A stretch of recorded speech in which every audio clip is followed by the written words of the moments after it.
Butler Brother, pay it forward.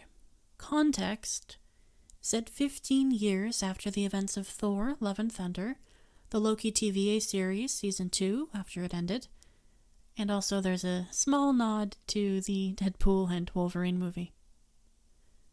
Chapter 1. It had taken a long time to get to this point, but Thor once again found himself alone and without purpose. Most of the humans he had once fought alongside were now retired, some were dead, and a new generation of heroes ruled the scene. He still offered help as often as he could, but it was becoming harder to get along with the younger crowd.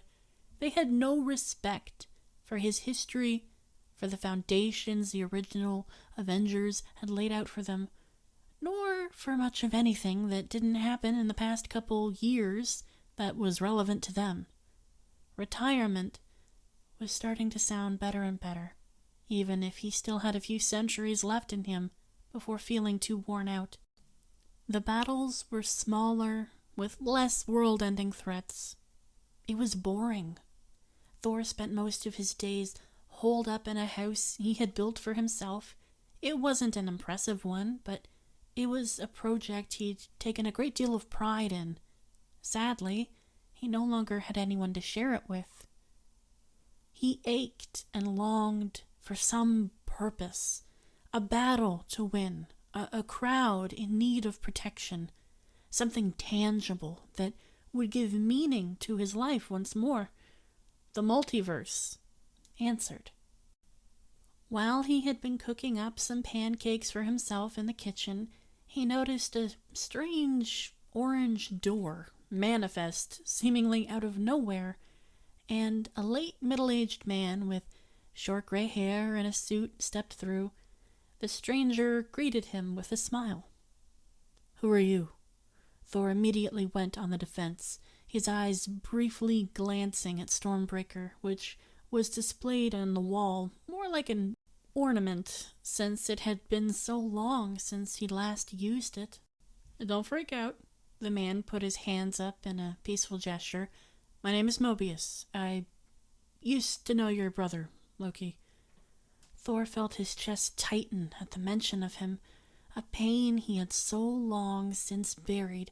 It felt like only the bones of memories were left, now surfacing in a rush, all at once.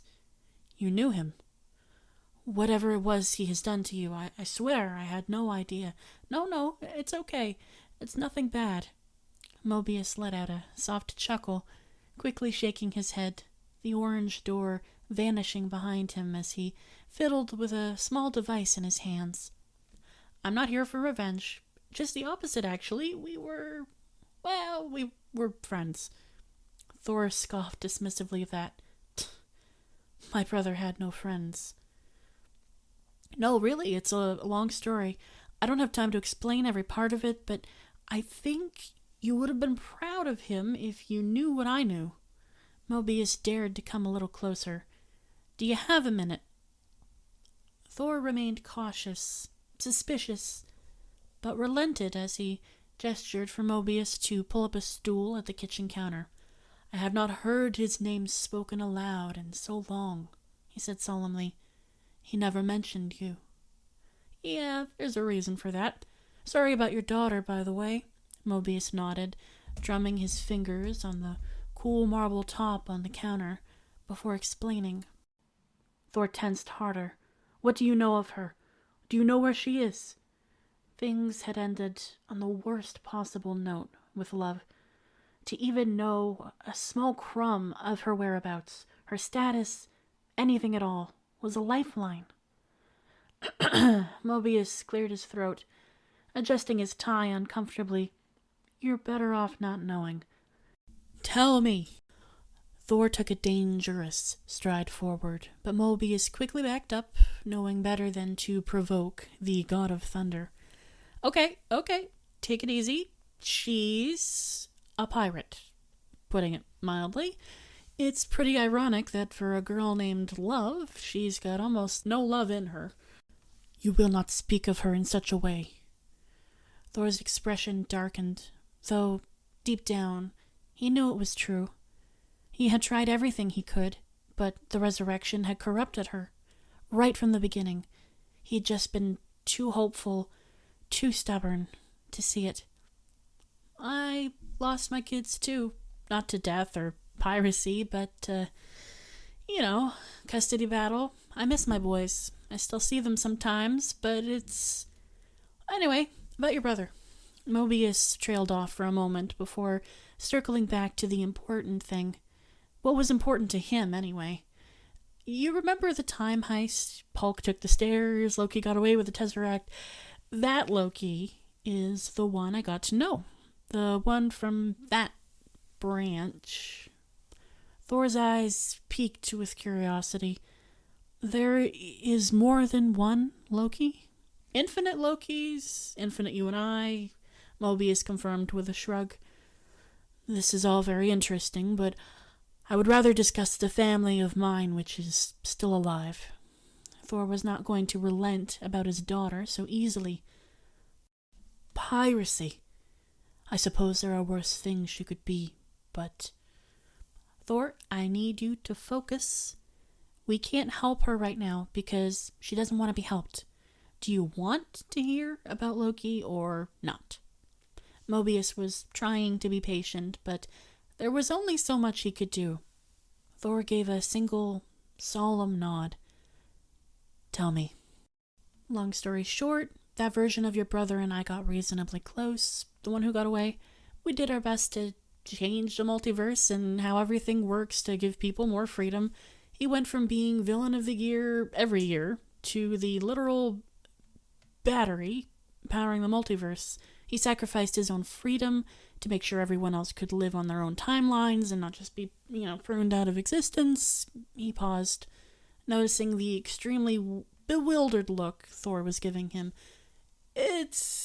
Yeah, I know.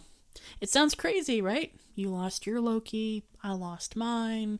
We at least have that in common, knowing what it is to care about him and have him go off and do something that makes it impossible to ever see him again. Why are you here?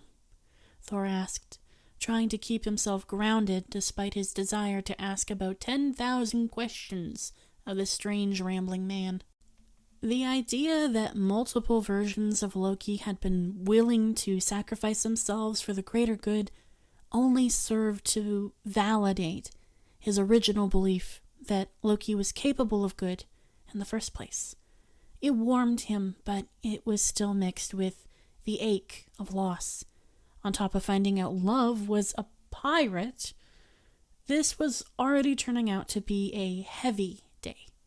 Bad news is, I checked every timeline. Mobius shifted briefly to the topic Thor wanted, seeing the heartbreaking expression he now held in his entire being. There isn't a single one that exists where love changes and becomes a good person. Plenty where she kills you, though. I'm here to give you a chance to help someone else.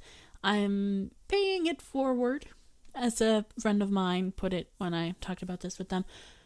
Mobius leaned forward a bit, softening his voice as his eyes, they betrayed a self-deprecating sadness. A little about me, if that's okay. I screwed up. I had the perfect life, a life made possible by Loki. I had a wife, kids, jet skis, the whole package. Then I lost my wife, lost my kids, lost my job. Couldn't even sell the jet skis. I didn't appreciate what I had enough, and now I'm back to square one. I'm surprised the TVA took me back after everything, but the point is, I know that you deserve this chance more than anyone else. Your life on this timeline is only going to continue to be miserable.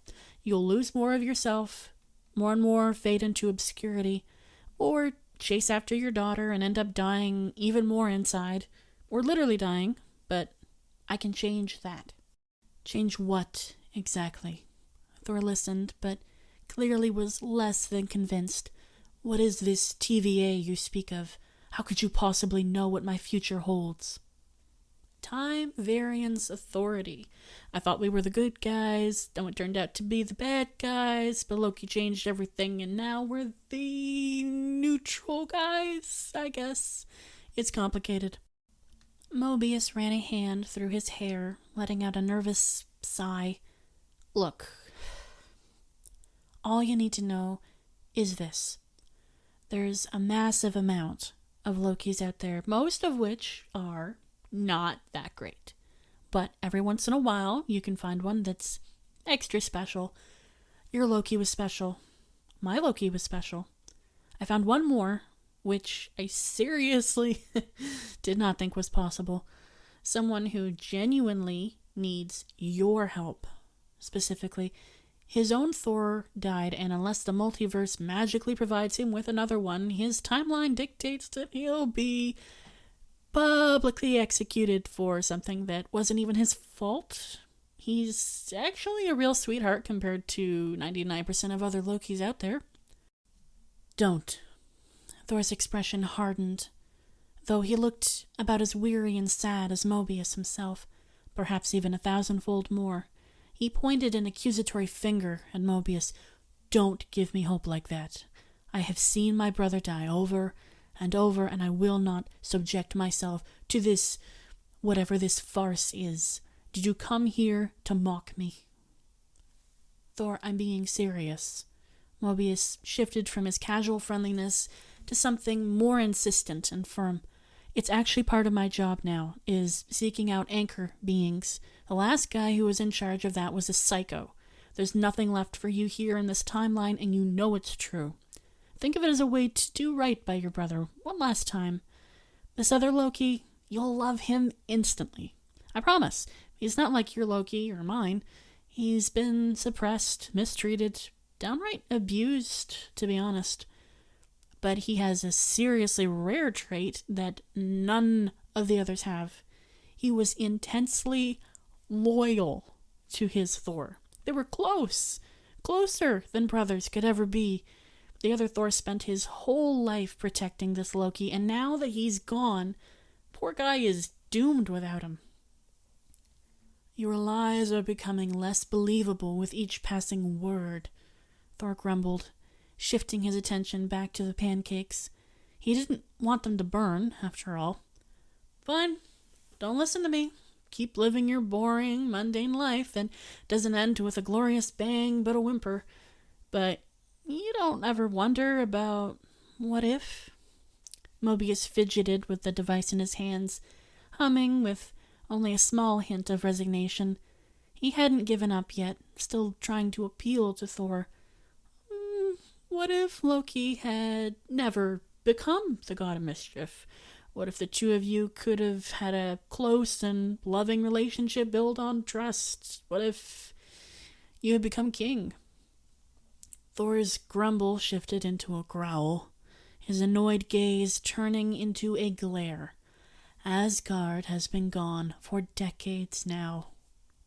Not in this timeline, Mobius corrected, gesturing with open palms. I know you have no interest in that kind of leadership, but this mission, this chance, isn't about that. It's about giving you, this other Loki, an opportunity to live happily. You can tear down the entire system of monarchy and blow up the palace for all I care. It wouldn't matter in this timeline. All that matters is that you help someone who is facing injustice instead of being the injustice. He doesn't deserve what's coming to him. Thor fell silent for about a minute or so, truly thinking it over. He didn't want to believe it. It was ludicrous, ridiculous, unbelievable. Yet, deep down, the possibility clawed at his very soul. A chance to see his brother again, even if it was a different version of him. The chance to save Loki from a horrible fate. The chance to be close with him. Truly close. It was all like a siren song. He couldn't resist. Fine. He turned the stovetop off, abandoning his pancakes entirely as he turned back around to face Mobius. "What must I do?" Mobius smiled, relief finally gracing his features. "I knew you'd come around. Okay, so we're gonna have to change you into some nicer clothes. The other Thor was on a mission to foster peace with the Dark Elves and was in Svartalfheim to negotiate some kind of treaty, but they ambushed him and stabbed him through the heart. The other person, the only other person there, was Loki, but was under direct order to stay outside the castle when Thor went in. I think the other you knew something was up." "Direct order?" Thor raised a brow at that, looking confused. "Since when have I ever had the ability to order Loki to do anything?" "He's not a prince in this universe," Mobius quickly explained, his eyes widening as he realized he'd forgotten to share one of the most important details. Quick recap on their history. Odin and Laufey both died when you were young, on the same day, for the same reason.